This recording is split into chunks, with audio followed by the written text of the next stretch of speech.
ونستعينه ونستغفره ونعوذ بالله من شرور أنفسنا ومن سيئات أعمالنا من يهده الله فلا مضل له ومن يضلله فلا هادي له وأشهد أن لا إله إلا الله وحده لا شريك له وأشهد أن محمدا عبده ورسوله يا أيها الذين آمنوا اتقوا الله حق تقاته ولا تموتن إلا وأنتم مسلمون يا أيها الناس اتقوا ربكم الذي خلقكم من نفس واحدة وخلق منها زوجها وبث منهما رجالا كثيرا ونساء واتقوا الله الذي تساءلون به والأرحام إن الله كان عليكم رقيبا يا أيها الذين آمنوا اتقوا الله وقولوا قولا سديدا يصلح لكم أعمالكم ويغفر لكم ذنوبكم ومن يطع الله ورسوله فقد فاز فوزا عظيما ثم أما بعد فإن أصدق الحديث كتاب الله وخير الهدي هدي محمد صلى الله عليه وسلم وشر الأمور محدثاتها فإن كل محدثة بدعة وكل بدعة ضلالة وكل ضلالة في النار. Baik. Kita lanjutkan pada pembahasan dari maja'a fi taghlid fi man 'abadallah inda qabrin rajulin salih.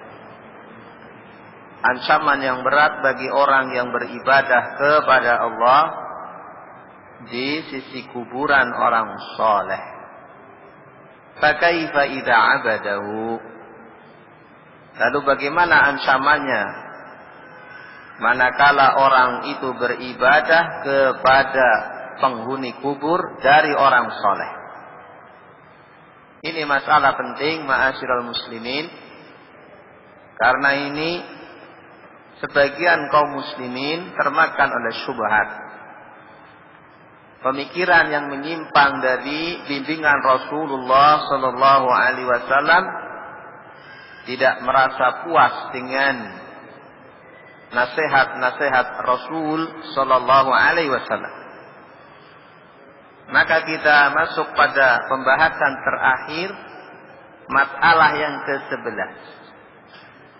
Terakhir yakni zikruhu, penyebutan dalam hadis ini, yakni fi khutbatihi qabla mautihi bi khamsin, sebelum ucapan beliau sebelum wafatnya, 5 hari sebelum wafatnya, yaitu radd ala qaifatain allataini huma syarru ahli bidah.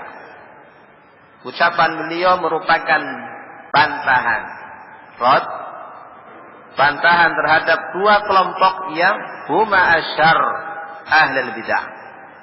2 kelompok ini adalah sejelek-jeleknya dari yang paling jelek ahlul bidah. Yakni yang dimaksud 2 kelompok ahlul bidah adalah Rafidhah dan Jahmiyah. Dalam bab ini terdapat prinsip dakwah ahlus sunnah, karena kita tahu dalam prinsip dakwah ahlus sunnah arad wa rad. Arad artinya membentangkan dalil, menjelaskan dalil-dalil yang dipahami oleh para sahabat.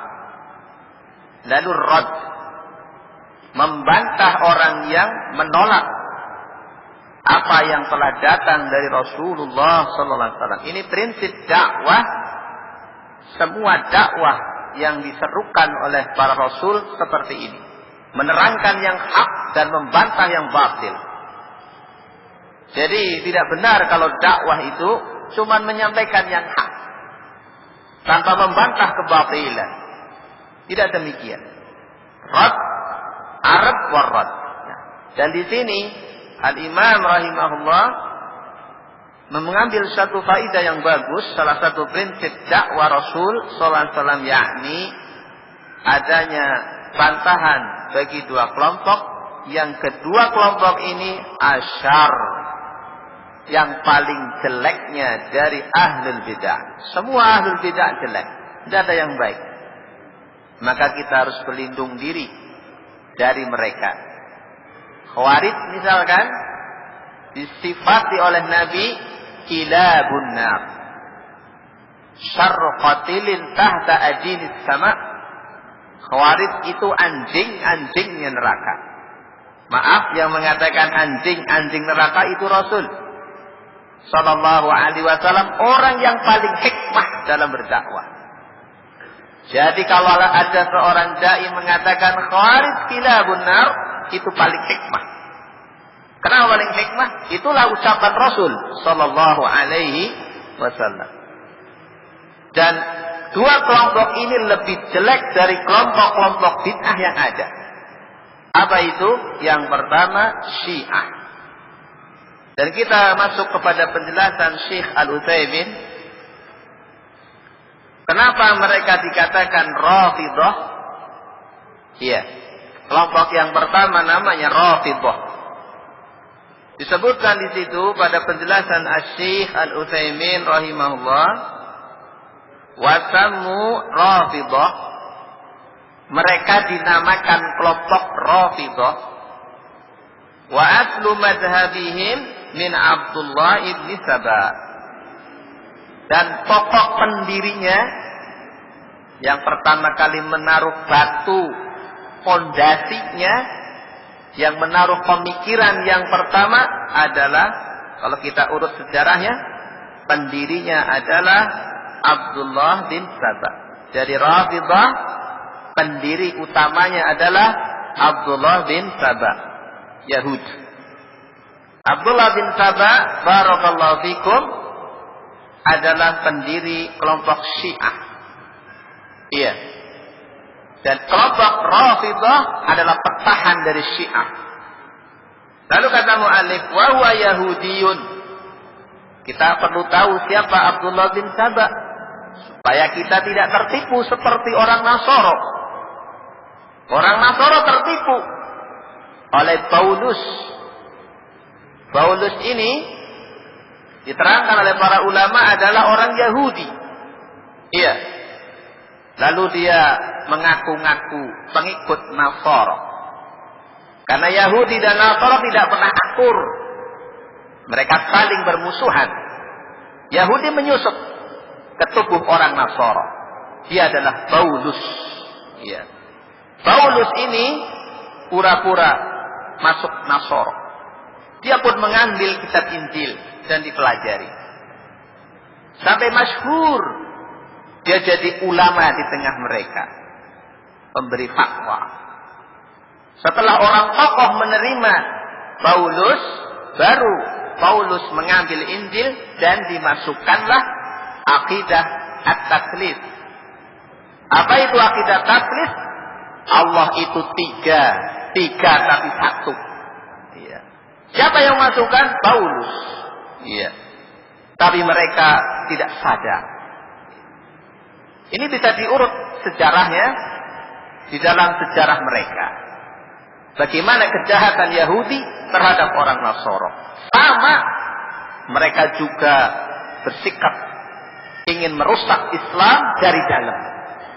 Siapa dia tokohnya? Abdullah bin Saba, Yahudi. Iya. Talabbasa bil Islam. Dia talabbas berpakaian Islam. Saya ini Muslim, pencinta Ahlul Bait, Ali, Hasan, Husain, Fatimah. Begitu. Fa'adhara tasayyu'a li Ahlil Bait wal hulu fihim. Yang dilakukan oleh Abdullah bin Saba dalam merusak umat Islam ialah tasayyu'. Tasayyu' artinya pembela. Siapa yang dia bela? Menampakkan pembela Ahlul Bait, keluarga Nabi. Iya. Katanya Ali bin Abi Thalib itu seharusnya dapat wasiat sebagai khalifah. Dan ini adalah wasiatnya Nabi kepada Ali. Tapi Abu Bakar dan Umar merampas. Iya. Jadi kalau begitu mereka merampas. Itu katanya. Dibisik-bisikkan kepada pengikutnya. Katanya, mari kita bela Ali dan keluarganya. Iya. Barakallahu fikum. Lalu kata beliau, yang kedua mereka melakukan hulu terhadap keluarga Nabi Ahlul Bait, yakni keluarganya Ali bin Abi Thalib. Sampai mereka meyakini bahwasanya Fatimah itu setelah setelah Nabi SAW wafat 57 hari setelahnya datanglah Jibril. Selama kurang lebih 60 sekian hari mengajarkan Quran. Iya. Jadi Quran kita lebih tebal dari Quran kaum muslimin. Iya. Itulah mereka. Sama seperti Paulus memasukkan akidah syirik ke dalam agama Nasara. Iya. Ma'asyiral muslimin. Lalu kenapa Abdullah bin Sabah menampakkan pembela Ahlul Bait dan menanamkan sikap hulu kepada mereka? Liyajhulan nas an dinil Islam. Maksudnya agar orang disibukkan dari menjalankan sesuatu yang bukan dari Islam. Ya. Yang kedua, wa yufsidahu kama afsada Paulus bin Nasara. Yang kedua, mereka ingin merusak agama Islam sebagaimana Paulus merusak agama Nasara. Iya. Indama talabbasa bin Nasraniyah, ketika Paulus ini berpenampilan pengikut agama Nasara. Iya. Tapi dimasukkanlah akidah syirik. Apa itu kesyirikannya? Nabi Isa itu bukan sekedar nabi, dia anak Tuhan. Dan Maryam itu adalah bunda yang ada di surga sana. Iya. Bersama papa yang ada di surga, kata mereka. Jadi kalau begitu, Tuhan kita 3 tapi 1. Na'udzubillah min dzalik. Wa awwalu ma adhara Ibn Saba bid'awatihi bid'atahu fi ahdi Ali. Lalu sejarah muncul awalnya. Kalau tadi tokohnya sudah tahu kita, Abdullah bin Saba. Dan dia orang Yahudi. Dan dia merusak dengan 2 prinsip. Mencintai Ahlul Bait. Dan yang kedua, apa tadi? Hulu dalam beribadah kepada Allah. Nanti kita akan lihat sikap hulu mereka. Berlebih-lebihannya mereka dalam beribadah kepada Allah. Iya. Wa awwalu man adhara Ibnu Saba bid'atahu fi ahdi Ali bin Abi Thalib. Dan pertama kali Ibnu Saba memunculkan bid'ahnya pada zaman Ali bin Abi Thalib. Ya. Setelah Abdullah bin Saba menggerakkan pemberontak membunuh Utsman, ya, setelah mereka membuat makar terhadap umat Islam, katanya Utsman itu kolusi nepotisme, gitu, mengangkat hanya dari keluarga besarnya. Akhirnya dan Utsman bin Affan telah melakukan sekian kesalahan. Datang dari Irak berita ini. Utsman bin Affan memerintahkan suruh mereka datang ke Madinah. Ditunggu bulan haji. Mungkin datang bulan haji nanti mereka akan diadakan dialog. Ditunggu-tunggu sampai bulan haji mereka tidak datang juga. Akhirnya datang membawa pasukan dan ingin akhirnya mengepung rumah Utsman. Siapa yang menggerakkan kaum muslimin? Mereka adalah orang-orang yang memiliki makar jahat terhadap Islam ini. Iya. Setelah mereka berhasil demikian, sekarang bersikap hulu terhadap Ali bin Abi Thalib. Hatta innahu ja'ahu, sehingga Abdullah bin Saba datang menemui Ali. Apa yang dilakukan dari kebid'ahannya? Antallahu haqqan. Ini ucapan bid'ah. Ucapan bid'ah yang diucapkan Abdullah bin Saba ialah, wahai Ali, anta Allahu haqqan. Wahai Ali, Anda Allah Tuhan yang benar. Iya. Setelah diangkat pada kedudukan, dia dapat wasiat. Tapi Abu Bakar dan Umar dan sahabat yang lain berkhianat. Kecuali sedikit yang tidak khianat. Setelah berhasil, diangkatlah kedudukannya sejajar dengan Allah. Bahkan dia Allah itu sendiri. Maka kemudian waliyadzubillah, kita berlindung diri dari ucapan syirik kebid'ahan Abdullah bin Saba. Dan ini berlangsung sampai hari ini. Iya, ucapan mereka sampai hari ini. Fa'amara Aliyu bil ukhdud fahufirat. Maka apa hukumannya Ali bin Abi Thalib sebagai khalifah mendengar ucapan yang keji, kalau dirinya diangkat sebagai Allah yang benar, maka Ali amara menyuruh kepada para sahabat untuk apa? Bil ukhdud, membikin parit. Bikin parit. Fahufirat, dan mereka pun dimasukkan ke dalam parit yang sudah dinyalakan api. Ya. Jadi ijtihadnya Ali. Ijtihad beliau, ini orang sudah berbuat kesyirikan, mengangkat dirinya sebagai ilah. Maka saking jengkelnya beliau, maka Ali bin Abi Thalib bikin parit, nyalakan api. Orang-orang ini ditangkap dan dimasukkan ke dalam parit tersebut. Sebenarnya ulama pada zaman itu seperti Ibnu Abbas itu datang memberi nasihat. Tidak berhak menyiksa dengan api illa sahibuha, kecuali pemilik api. Ya. Kalau memang mau menyiksa mereka, menghukum mereka, jangan pakai api. Karena yang berhak menghukum dengan api pemilik api itu sendiri, itu Allah. Ini nasihat Ibnu Abbas. Tapi karena Ali bin Abi Thalib ini urusan besar, kesyirikan yang besar, maka hukumannya pun dengan hukuman yang besar pula, seimbang dengan kesalahan, dibakar. Begitu. Walaupun sudah ada yang menasehati, tapi ijtihad. Kalau itu afad, ajrah. Kalau dia benar, pahalanya 2. Wa in akhta, kalau itu keliru, karena manusia bisa keliru dalam berijtihad, ajrun wahid, pahalanya 1. Iya. Ijtihad beliau, dia mujtahid, berhak berijtihad. Iya. Ma'asyiral muslimin, ini ketegasan dakwah para sahabat, dan ini dakwah yang paling hikmah. Iya. Jadi hikmah itu tidak harus, oh jangan, kasihan, dia kan muslim, dia akan mengaku muslim. Iya betul, ngaku muslim.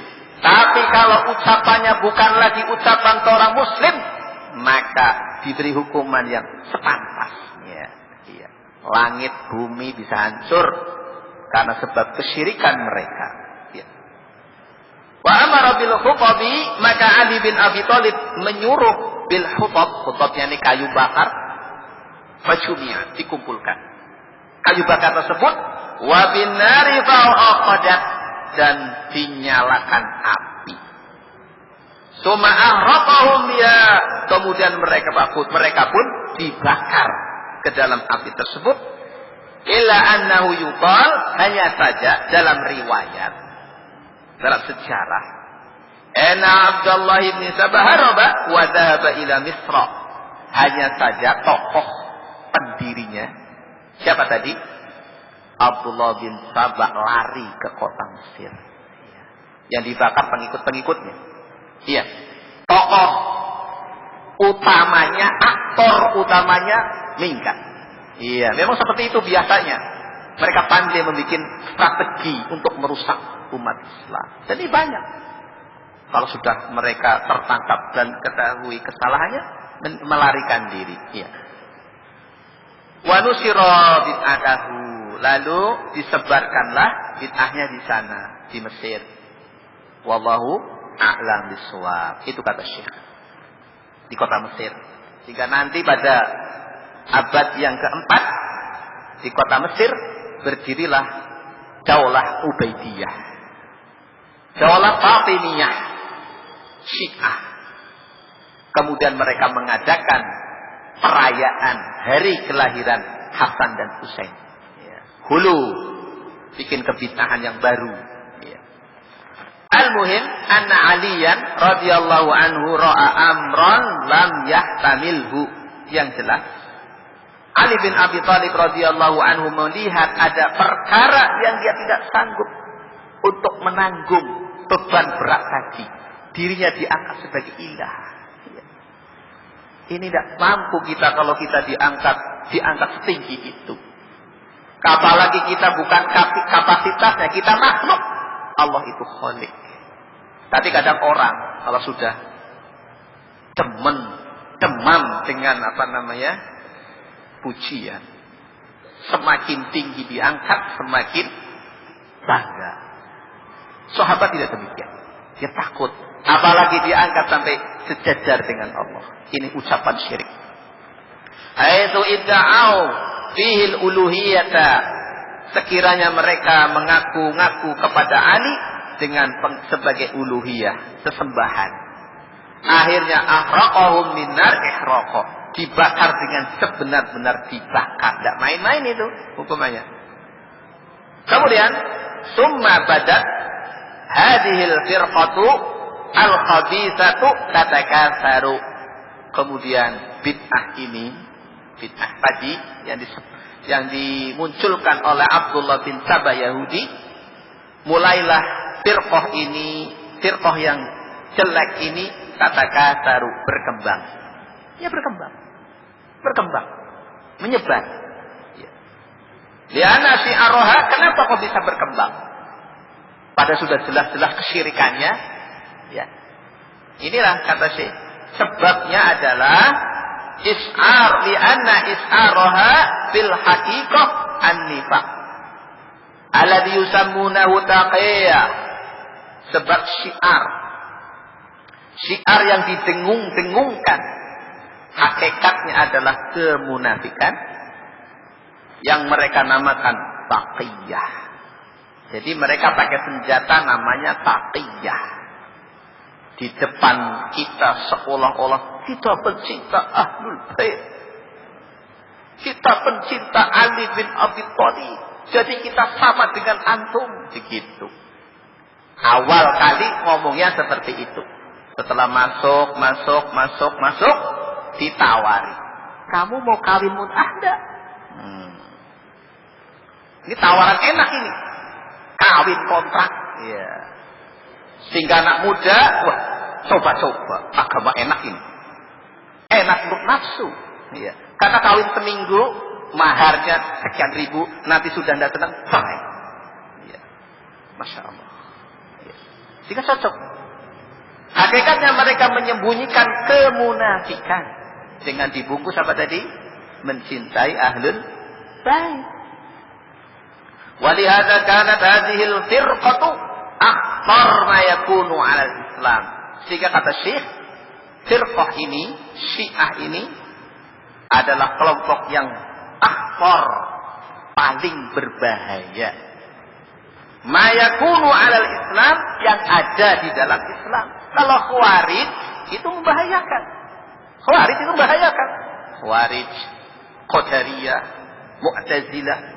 Tapi Syiah kata mu'allif ini paling membahayakan. Kenapa? Lianna tatabaharu bil Islam wa da'wati ilaihi. Karena Syiah Rafidhah itu tatabohar, berpenampilan.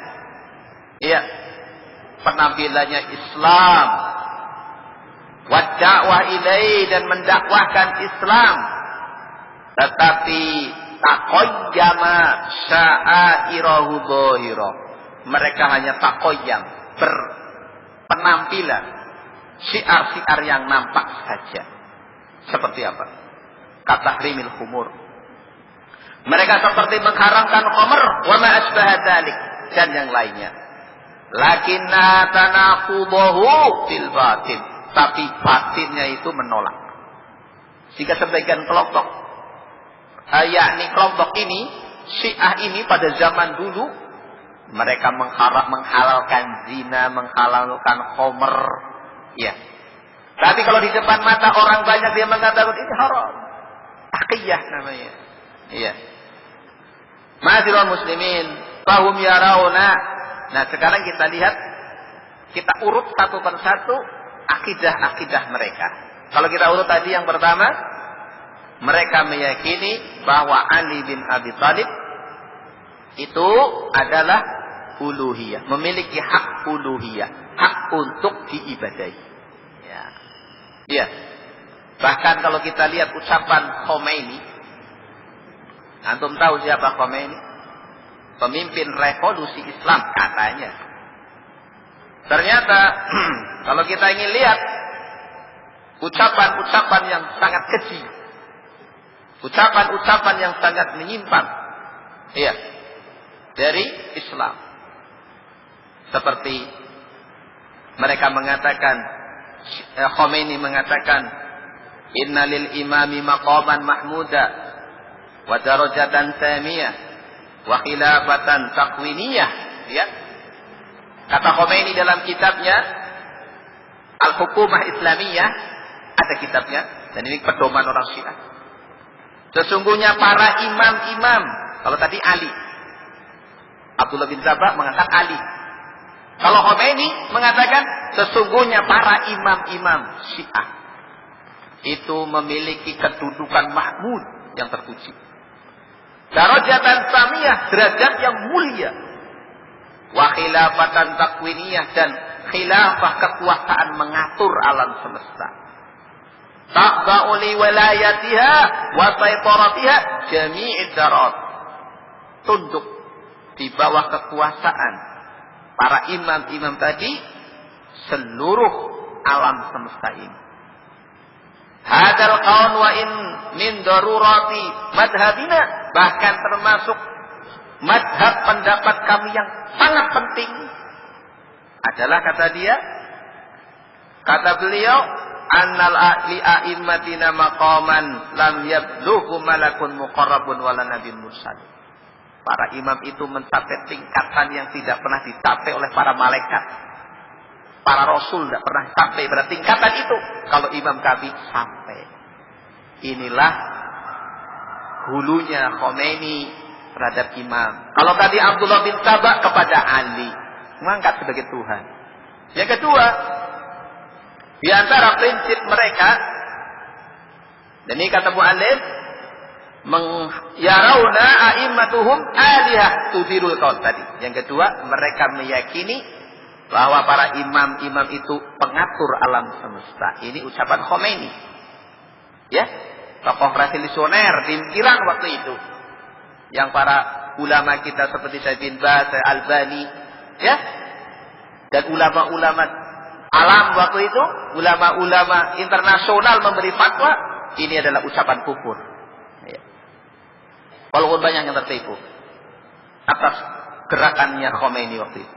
Yang ketiga, di antara akidah orang Syiah, wa annahum afdal minal anbiya wal malaikati wal auliya. Para imam-imam mereka, imam orang Syiah itu lebih utama dari para nabi.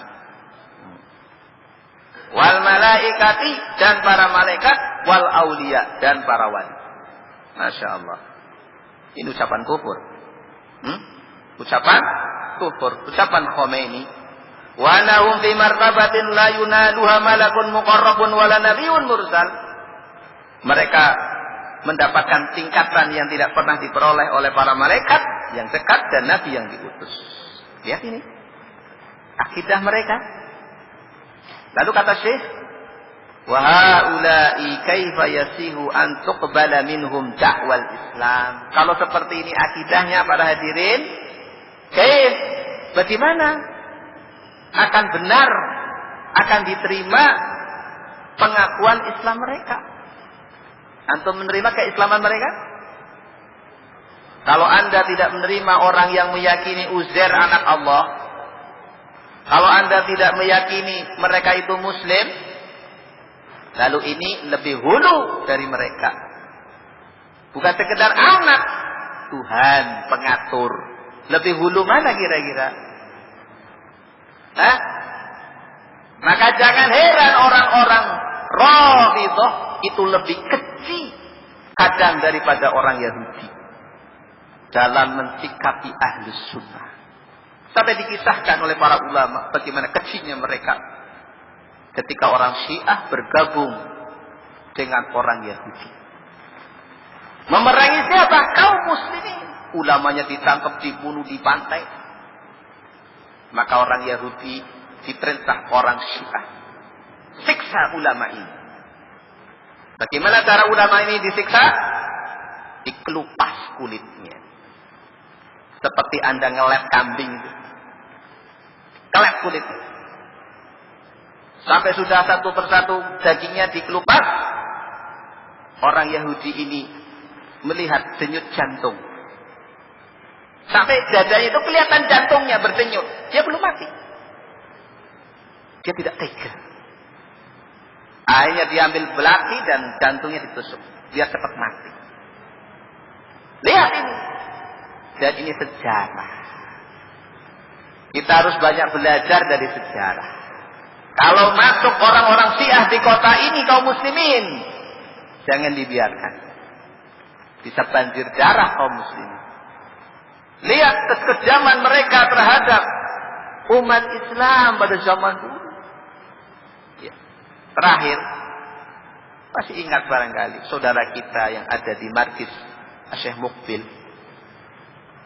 Ya, orang Syiah mengerahkan montong senjatanya dan mengepung markis kaum muslimin Syekh Mukbil, tempat beliau. Karena negeri beliau banyak orang Syiah. Iya. Mereka kemudian bersyair, nanti kalau kita menguasai kampung tersebut, kita akan berpesta dengan wanita-wanitanya. Akan dijadikan tawanan, kata mereka, yang dihalalkan oleh mereka. Masya Allah. Dan ini sampai hari ini. Ma'adzirul muslimin. Maka kita harus bentengi diri kita, keluarga kita, dari kejelekan mereka. Baik. Walihada yaqulu anhum Syekhul Islam Ibnu Taimiyah. Oleh karena itu Syekh Ibnu Taimiyah rahimahullah berkata, fi katsirin min kutubi. Di dalam banyak kitab-kitabnya Syekhul Islam. Qaulan, suatu ucapan, idza qala alaihi al-insan arafa. Kalau orang mau membaca tulisan-tulisannya kelompok kitab-kitabnya orang Syiah membaca begitu, maka arafa, dia akan tahu halahum, keadaan orang Syiah. Kalau disimpulkan, kata Syekhul Islam, innahum asyaddun nasi dararan alal Islam. Orang Syiah itu lebih membahayakan terhadap Islam. Iya.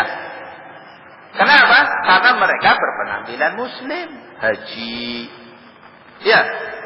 Tapi pada tahun 85, zaman revolusi Iran itu, mereka datang haji membawa senjata. Masuk ke dalam Baitullah Al-Haram membawa senjata. Dan di situ membuat pertumpahan darah. Iya. Walhamdulillah. Penguasa bisa menguasai keadaan. Orang-orang Syiah ini membawa peti. Orang menyangka ini peti orang mati mau disolati di depan Ka'bah.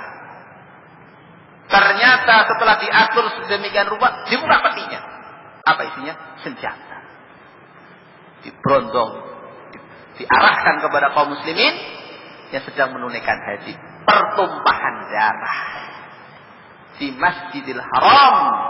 Ini juga sejarah, tidak bisa kita lupakan. Lihat kembali sejarah mereka. Kejahatan mereka terhadap Baitullah Al-Haram. Ditumpahkan darah kaum muslimin di depan Ka'bah Baitullah. Na'udzubillah min dzalik. Bukankah ini berbahaya? Maka jangan sampai kita menyalahkan orang yang mengingkari orang Syiah. Lah itu Yahudi Nasara juga keji terhadap umat Islam. Kalau Yahudi Nasara udah jelas, mudah dibantah. Karena mereka penyembah Uzair. Kan mudah. Tapi orang Syiah sholat di depan Ka'bah. Tapi kalau antum melihat orang Syiah sholat, sebentar-sebentar megang tangannya sambil gigitin kukunya. Kenapa? Mereka meyakini sholat sah kalau di belakang imam, imamnya mereka. Iya. Jadi mereka main-main aja. Taqiyah namanya. Disuruh rapat, nyingkir. Sedang rukuk, bermain-main. Di hatinya tidak yakin, ini imam tidak sah jadi imam, bukan imam kita. Iya. Begitu mereka. Taqiyah namanya. Bukankah ini berbahaya? Nah, kita perlu sedikit merenungi bagaimana sejarah dulu dan untuk diambil pelajaran hari ini.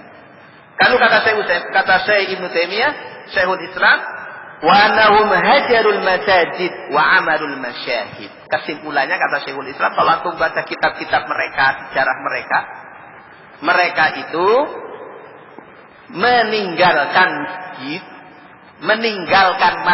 masjid wa amarul masyahid, dan memakmurkan peninggalan kuburan mereka. Iya. Bisa dibuktikan kalau tanggal 10 Muharram orang Syiah di Karbala itu berkumpul. Mereka bersemangat beribadah. Yang diyakini di Karbala itu ada jasadnya cucu Nabi sallallahu alaihi wasallam. Jadi lebih mantap ibadah di situ. Iya. Daripada di masjid. Mereka membangun peninggalan orang yang ada di tengah mereka dengan bangunan-bangunan yang mewah. Ya. Itulah mereka.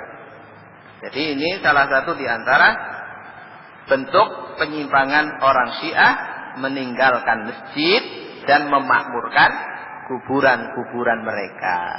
Ya. Petilasan kuburan mereka dimakmurkan. Bahum yaqulun. Yang berikutnya, kalau disimpulkan mungkin poin berikutnya dari ucapan mereka, yang keempat atau yang kelima, la nusolli jama'atan illa khalfa imamin maksum. Kata mereka, ini akidah orang Syiah, kita tidak sholat berjamaah kecuali di belakang imam yang maksum. Begitu. Wala maksum al-an. Sekarang tidak ada lagi imam yang maksum. Ya. Dan inilah ucapan bid'ah mereka. Mereka meyakini sholat jamaah akan sah sholatnya kalau yang ngimami dari kalangan imam mereka, keluarga ahlul bait mereka. Sehingga mereka ada yang tidak sholat Jumat, menunggu Mahdi al-Muntadhar. Nanti kalau sudah Mahdi al-Muntadhar muncul, baru Jumatan. Sepakat mereka tidak mau sholat berjamaah. Semoga ini sebagian dari apa yang kita kaji, dan tadi sudah sampai pada beberapa poin akidah mereka, dan kita lanjutkan lain waktu insyaallah. Wassallallahu ala nabiyina Muhammadin subhanakallah bihamdik asyhadu an la ilaha illa anta astaghfiruka wa atubu ilaik. Assalamualaikum warahmatullahi wabarakatuh.